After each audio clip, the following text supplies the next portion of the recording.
안녕하십니까. 안녕하십니까. 노동운동가 이상무의 노동이야기 근무중 사무. 네. 자, 송준영 교수와 함께하는 노동이야기 2탄입니다. 네. 지난주에 예고가 됐죠? 네. 그 주제를 이제 요구한 게 있어요. 네. 첫 번째 주제로 학교 노동인권 교육은 시대적 과제다 네. 하고 이렇게 말씀하신 게 있어서 네. 거기에 대해서 이제 가지고 있는 생각과 노동과 교육이 만나는 예, 예. 교육과 후보셨으니까 그렇죠. 아깝게 탈락하신 교육과 후보셨기 때문에 그 교육과 노동이 어떻게 만나는지부터 예. 이렇게 편하게 얘기를 좀 해주셨으면 그러셨으면 좋겠습니다. 좋겠어요. 네. 왜냐면은 제가 이제 대학의 노동인권 강좌를 개설하게 하기 위해서 네, 경기도와 협의를 체결해서 네. 대학을 이렇게 10군데, 15군데 확장해 가는데 너무 힘들지 않습니까? 네. 근데 초중고등학교는 사실은 쉬울 수가 있죠. 네. 교육감 그렇죠. 하는 거니까. 그렇습니다. 그래서 거기에 따른 정규 교과를 이렇게 예. 네.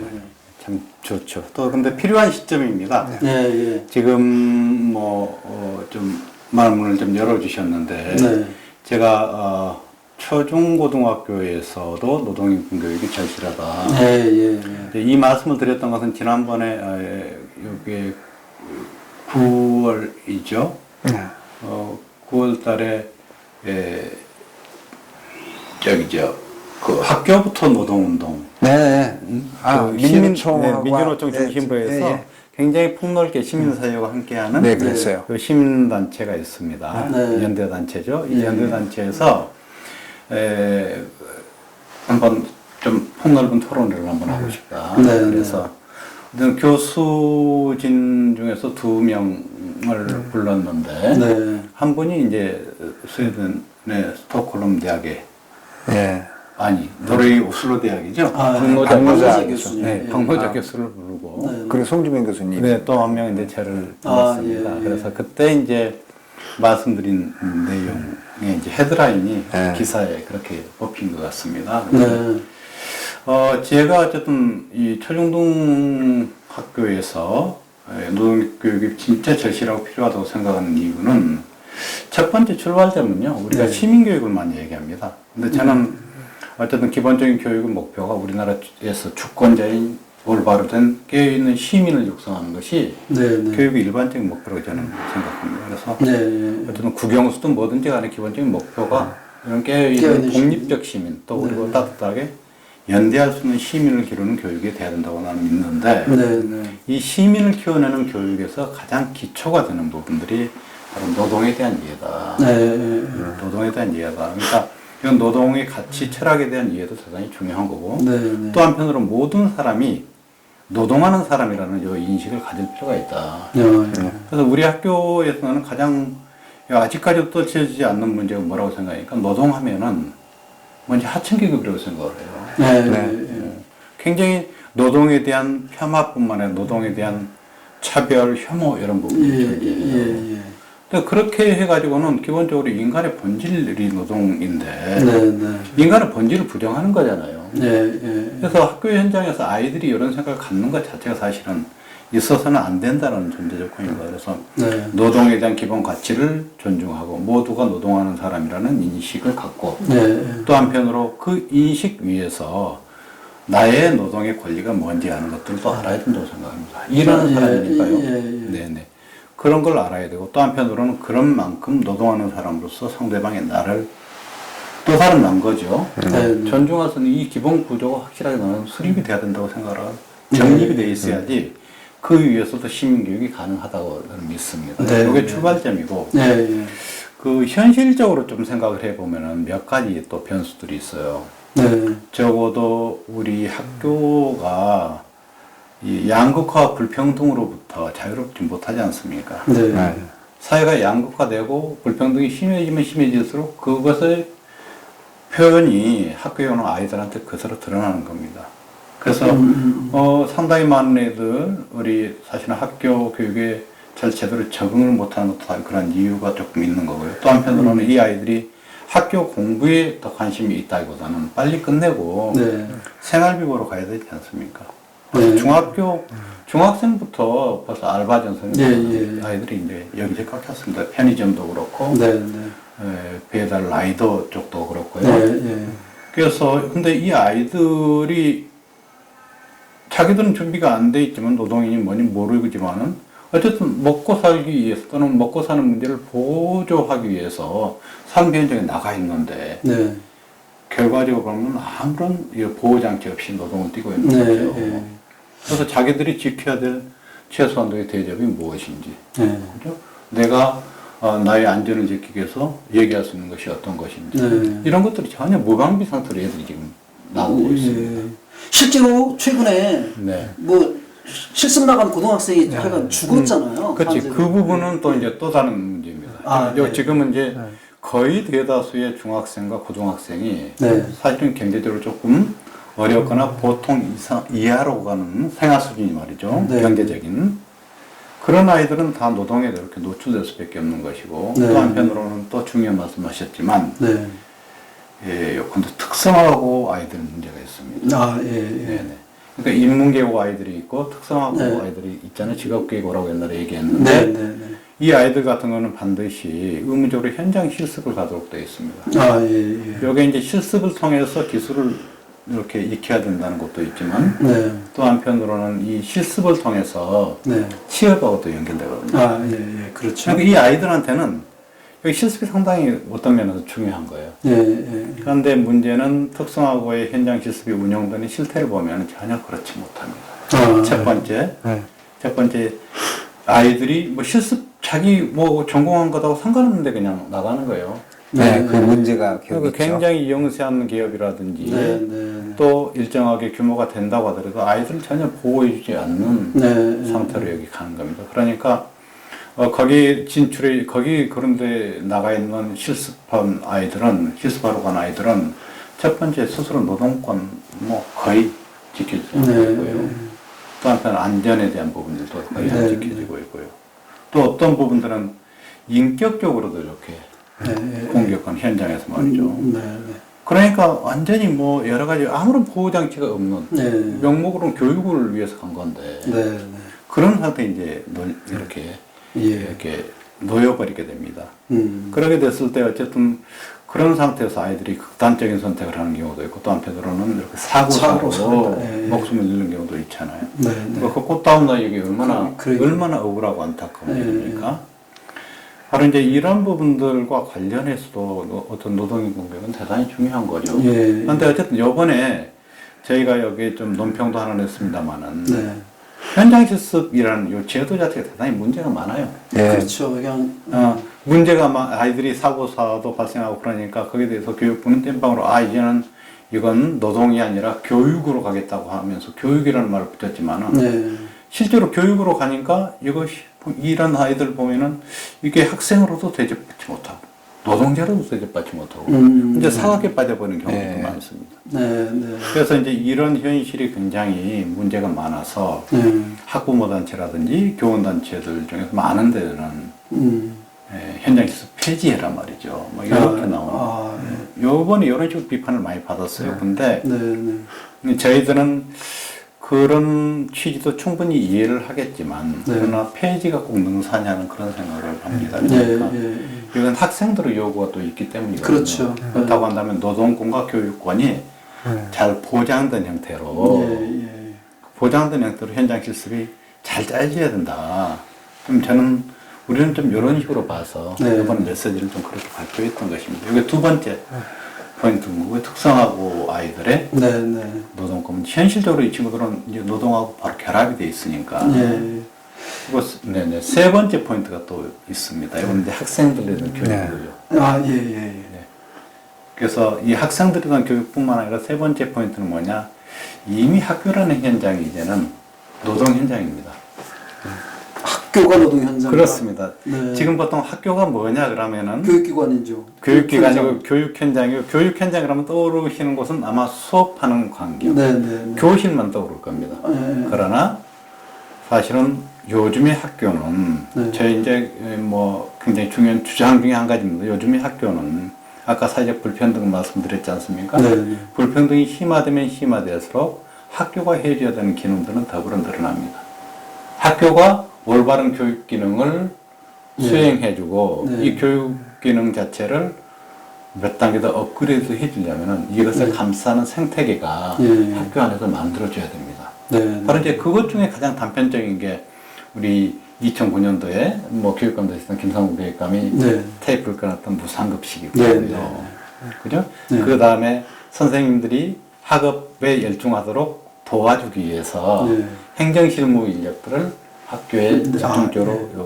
파견하기 시작했고요. 네, 네, 네. 그죠? 네. 또 한편으로는 이 수업을 업그레이드하기 위해서 경기도는 우리가 의도적으로 그때 집중했던 게 모든 학교에 도서관을 하라고. 네, 네. 그러면 사서 선생님들 다 들어갈 수 있겠죠. 네, 네, 네. 그러니까 이런 식으로 아주 다양한 형태로 정규 교육 업무를 서포트하는 네, 네. 그런 교육 노동들이 학교 안에 다 들어가 있습니다. 네. 그러면은 이제는 학교를 구성하는 주체가 선생님 계시죠, 교사. 네. 굉장히 중요한 호화에 계신 분들입니다.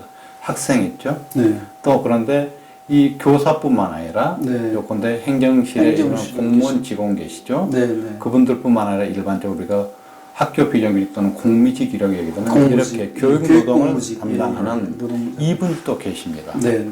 그러니까 이분들 사이의 관계성 속에서 올바른 노동권 관계가 나는 만들어지지 않으면 안 된다고 또 예, 생각합니다. 예, 예. 그러니까 방금 말씀드렸던 우리 알바 노동 문제라든지 네, 네. 특성화고 문제 같은 경우는 교육 차원의 문제인 거고 네. 또 한편으로는 여기 이제 학교의 삶의 구조와 관련된 네. 문제인 거죠. 그래서 네. 이런 측면에서도 아이들이 이제는 노동 존중의 삶을 네. 학교 안에서 잘 살아야 된다. 그러니까 배우는 거 아는 것뿐만 아니라 네, 네. 학교 안에서 우리를 위해서 봉사해주는 저 교육 노동을 하시는 분들이 예, 예. 얼마나 우리한테 귀중한 분들인지 저 교육 노동 한 가지 한 가지가 네. 어떻게 우리의 삶을 형성하는 데 기여를 하는지 네, 네. 그래서 이런 부분들이 자기들 삶 속에서 느끼고 삶 속에서 매번 네. 어떤 부분 감사하고 존중할 부분들을 존중하도록 해야지 네, 네. 올바로 된 저는 앞으로 우리 미래 세대들을 미래 시대를 좀 이끌어갈 수 있는 네, 예. 우리의 리더이자 네. 주체인 주인들이 시민들이 만들어진다. 네. 그런 믿음입니다. 네, 이런 말씀을 들으면서 학교의 정규 교육 과정에 이상무 위원장이 대학에서 그런 걸 뚫기 위해서 애를 쓰는 것처럼 초중고등학교 정규 강좌 아니면 뭐 그렇습니다. 방과후 강좌라도 노동 교육, 노동 인권, 뭐 노동 환경 개선 뭐 이런 거 관련된 청소년과 노동 뭐 교육과 노동 이런 문제를 가지고 네. 계속 좀 뭔가를 좀 하는데 이게 교육부에서 뭐 시행령이나 이런 걸 안 바꿔도 교육감이 바꿀 수 있나요? 예를 네, 들면 일정한 부분들은 할 수가 있죠. 네. 그래서 지금 어쨌든 아까 제가 뭐 학교부터 노동교육 네. 이제 단체 말씀도 드렸는데 여기에서 쭉 추진하는 부분들도 있고 경기도 교육 차원에서 쭉 진행되어 왔던 부분도 있습니다. 2009년도에 네, 민주시민교과의 일환으로서요. 아, 예. 그런데 어쨌든 접근 방법이 요컨대 방과후 교육이라든지 이런 걸로 가면은 별 효과가 없습니다. 아, 예. 정규 과목. 근데 어쨌든 노동 인권 교육이면 이건 사실은 제 판단에는 네.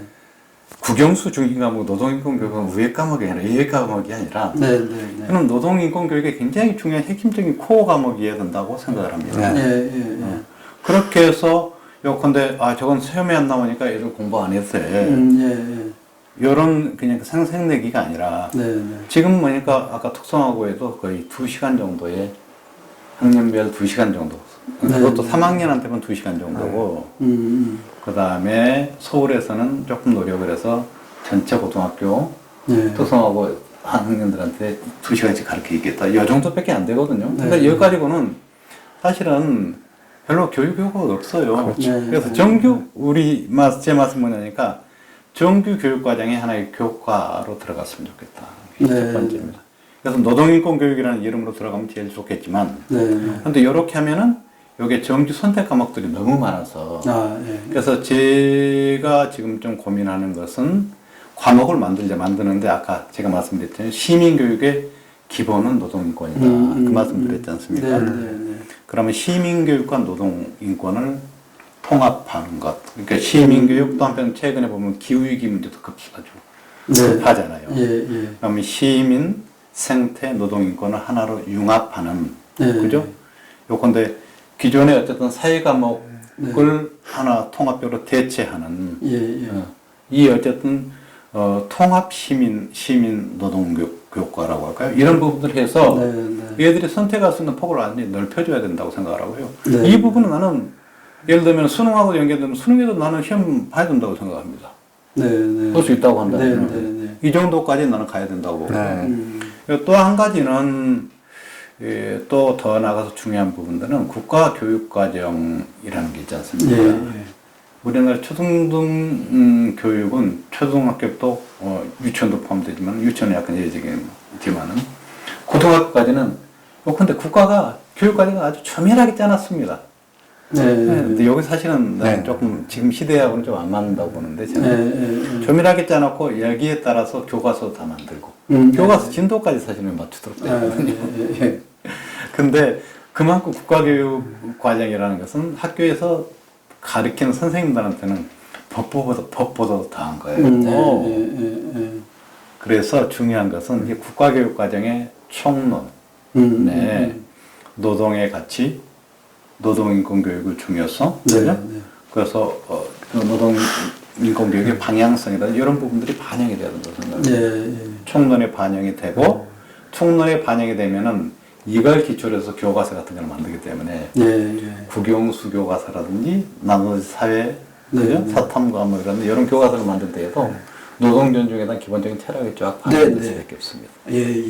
저는 여기까지 가야 된다고 생각하고 있습니다. 그 예를 들어 국어교과서 지금 교과서 말씀하시는데 그러자면 제가 그 말씀을 꼭 여쭙고 싶었는데 교과서 지금 민교협이나 교수노조나 이런 데다 교수님들이 있잖아요. 네네. 교과서를 좀 쓰셨으면 좋겠어요. 그래서 국어교과서를 쓰시는 국문과 교수, 국어국문과 교수님들이 거기다가 뭐 논설문 뭐 얘기할 때 노동인권 관련한 논설을 쓸 수도 있고, 그렇습니다. 그래서 그 설명문이나 논설문 뭐 이런 것들을 얘기할 수도 있고, 그렇습니다. 사회교과서에도 그런 부분이 좀 들어가고. 그래서 그런 자료를 가지고 네.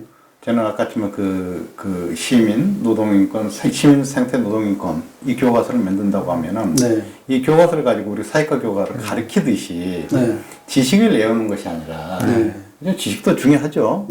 기본적으로 기억해야 되기도 해야 되지만은 문제는 이 세팅을 기본적으로 아이들이 이렇게 그 상황 속에 들어가서 토론해서 아이들이 실제로 생각하고 깨닫고 일정하게 솔루션의 방향들을 이렇게 잡아낼 수 있도록 하는 그런 식의 교과서가 나는 진짜로 필요하다고 생각해요.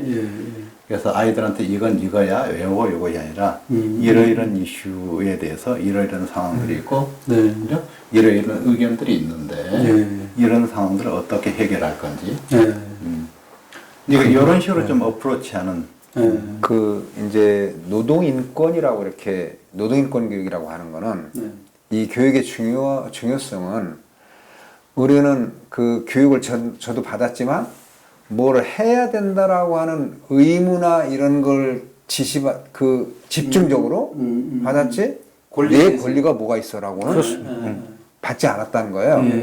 그 중에 가장 큰 것이 노동자들에 대한 인권. 평생을 노동자로 사는 절대 다수의 사람한테 당신의 권리가 뭐가 있어. 라고 해서 그거 아니면 거부할 수 있는 게 있어.